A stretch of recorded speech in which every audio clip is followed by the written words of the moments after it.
This jump was rated by Guinness as the most dangerous stunt in history. This stunt was performed by Jackie Chan in the movie Who Am I? He was 44 years old at the time.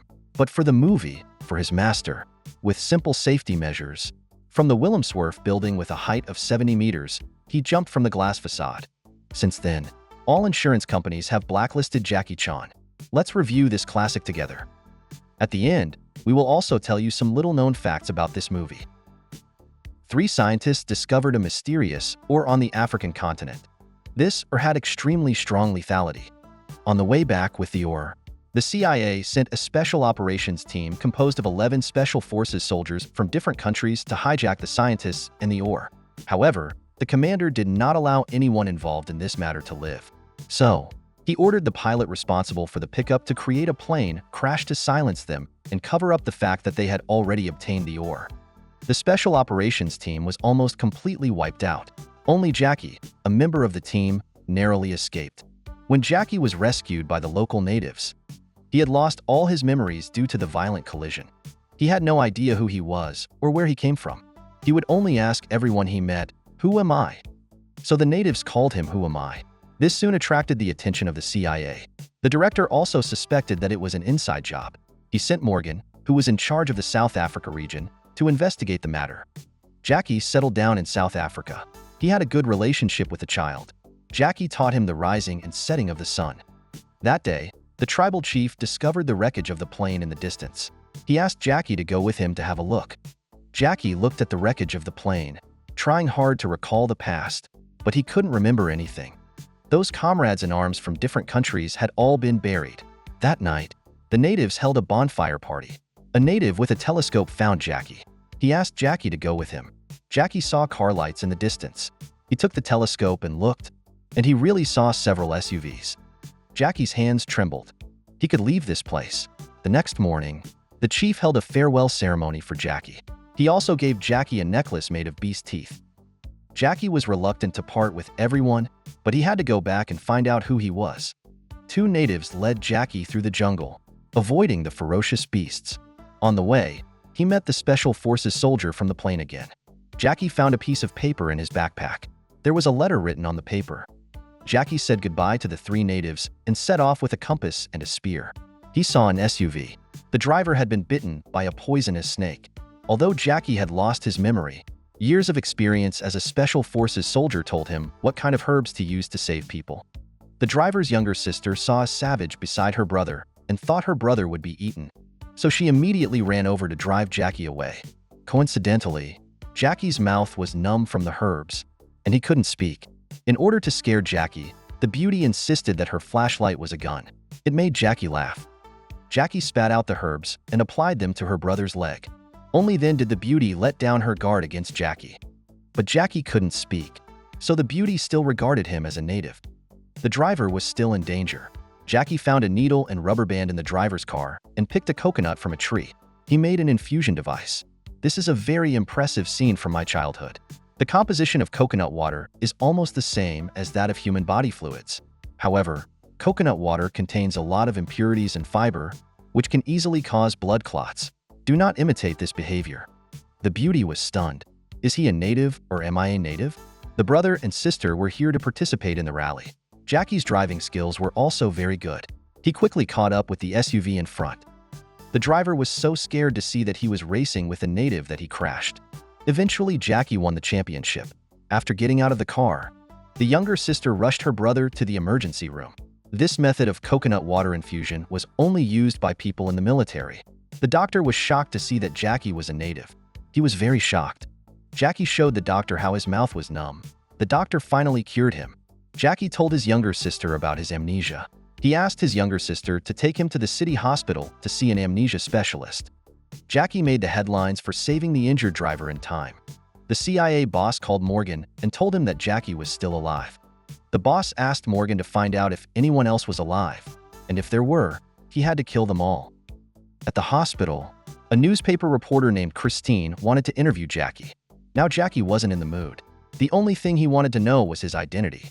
Jackie asked his sister to deal with the reporter while he went to the specialist to find out. The specialist told Jackie that the situation was not optimistic. The possibility of recovery was relatively small. Now he could only ask the police for help to find out his information. Jackie's next plan was to go to the police station, but soon Morgan found him. Based on Jackie's account, Morgan knew that the others were dead, and the only survivor, Jackie, had amnesia. Morgan breathed a sigh of relief. As Morgan was about to leave, Jackie asked him for a business card and asked Morgan to tell him his identity after he found it out. After Morgan left South Africa, he had his men kill Jackie. The CIA took the 3 hijacked scientists to South Africa and had them conduct experiments on the ore. The power of the ore was so terrible that all the circuits in South Africa were paralyzed. When Jackie went to ask for help, a policeman noticed him and found that he was wanted. The policeman took Jackie to a restaurant. The people who came were from the National Security Agency. They subdued Jackie and took him to the interrogation room.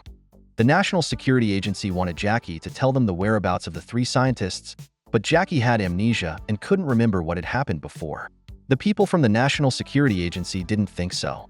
They just felt that Jackie was deliberately concealing it. Jackie wouldn't talk, so they had to do it. But Jackie was sitting on a stool. He used this artifact to escape to the roof. In order to escape, Jackie went all out. He started to risk his life. He tied a rope to one side and jumped over. The people chasing him were stunned. How did he jump down? When Jackie returned to the hotel, the reporter was still there. She was still waiting for him. Jackie asked her to help him pay for the car while he went upstairs to his room to unlock the handcuffs. Just as one wave subsided, another rose. Morgan's men found Jackie and wanted to get rid of him. Jackie heard the movement and quickly closed the door. He appeared from the other door and caught the killer off guard, knocking him to the ground. Jackie Chan is indeed the originator of parkour. This move of dropping from the wall to the ground is too smooth. The other party couldn't even catch up. Because she had been in contact with Jackie, the reporter was taken hostage by them. The reporter jumped into the car very flexibly. Jackie also took the opportunity to get into the car. He told the reporter to drive away, but they both had handcuffs on their hands and couldn't drive. Fortunately, his younger sister came over. Without saying a word, Jackie dragged her in. His younger sister was a professional racer. She used the racing car as a weapon and launched a pebble attack. As the other party was about to catch up, they passed through a narrow passage in a strange way. Then they got up handsomely and got rid of the other party. His younger sister's driving skills really made the other party dizzy. The reporter used an iron rod to unlock Jackie's handcuffs. This shows that the reporter is not an ordinary person. How could a reporter easily unlock handcuffs? I didn't notice this detail before. The whole world was looking for Jackie, but Jackie didn't know who he was. He was really going crazy. Jackie climbed up the stone pillar and shouted, "Who am I?" Actually, the movie's title has a special meaning. It's not just about Jackie's amnesia and who am I? It's more about the confusion of Hong Kong people about their identity. So Jackie Chan's acting in this scene is very impressive. The reporter cracked the string of letters on the paper. It was a phone number for a company in Rotterdam. Jackie felt they must know about his past. He was going to Holland. The reporter wanted to go with him. His sister had a racing competition to attend and couldn't go.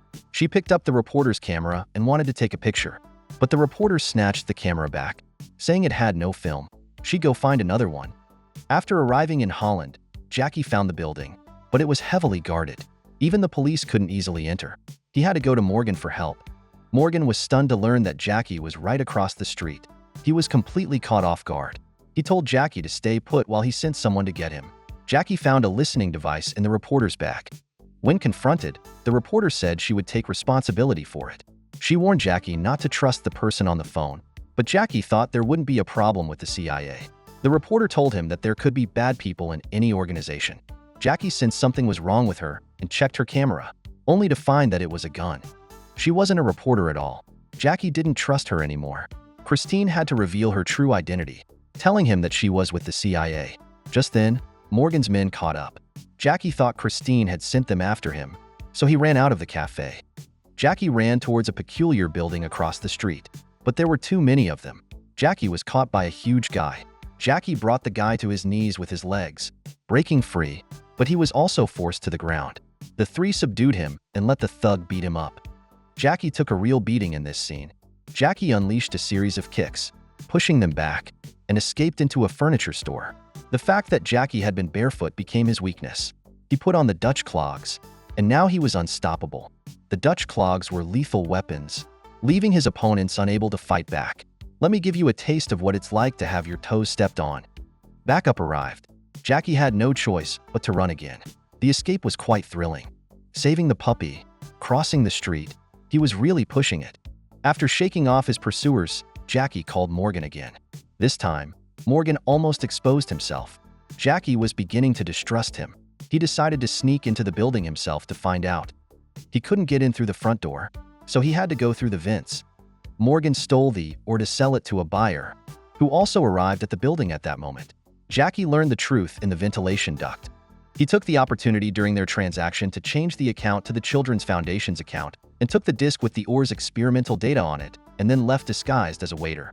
The two bosses were furious when they saw the transfer result. Morgan immediately ordered his men to find Jackie. Jackie grabbed a gun and confronted Morgan. Morgan, putting on an Oscar-worthy performance, claimed to be an undercover agent. "Are you kidding me with this infernal affairs act?" Jackie bought it and gave the gun and the disc to Morgan.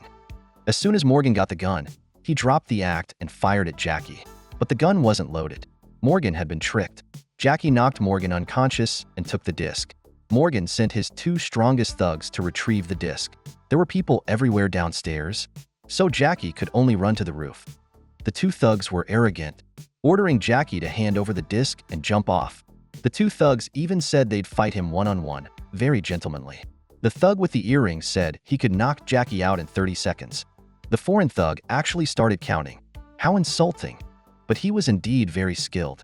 Jackie couldn't figure out his moves at first and was completely outmatched.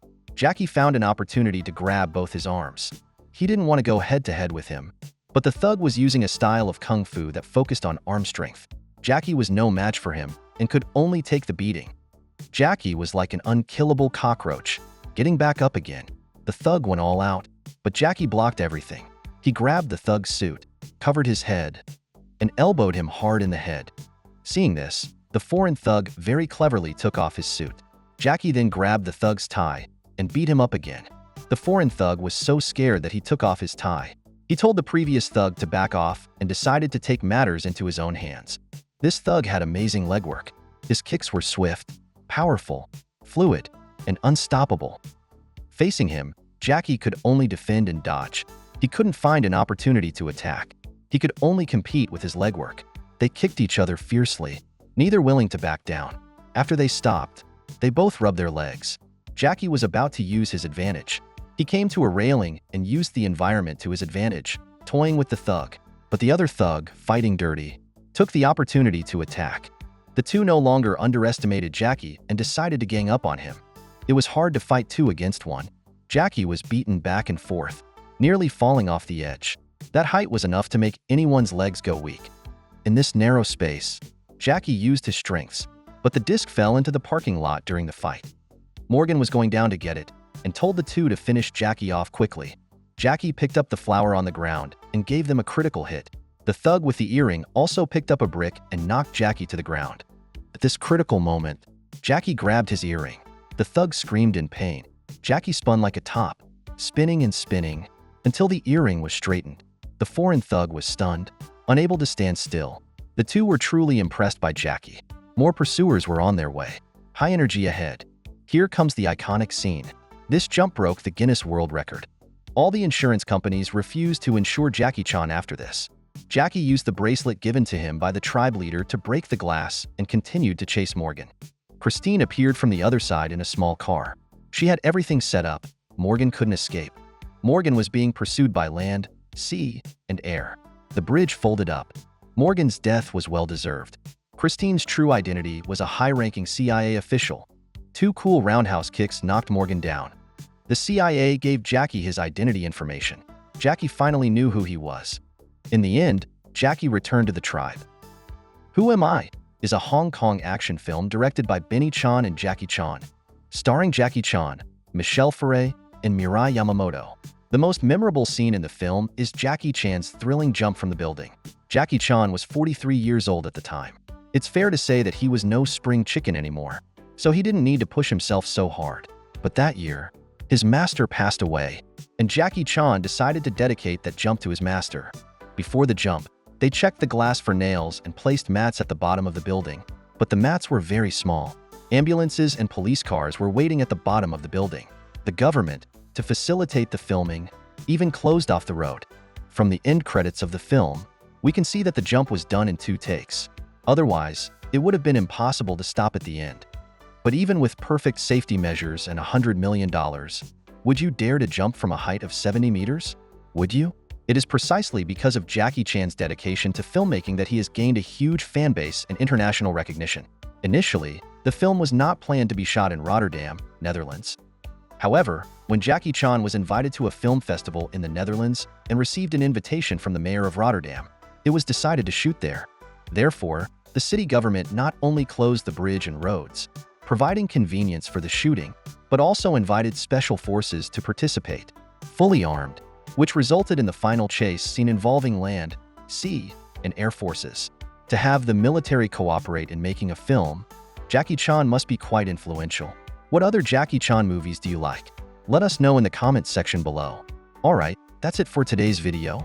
Please subscribe to our channel. Your likes are our greatest motivation. This is Kung Fu Movie Recaps from YouTube. Until next time,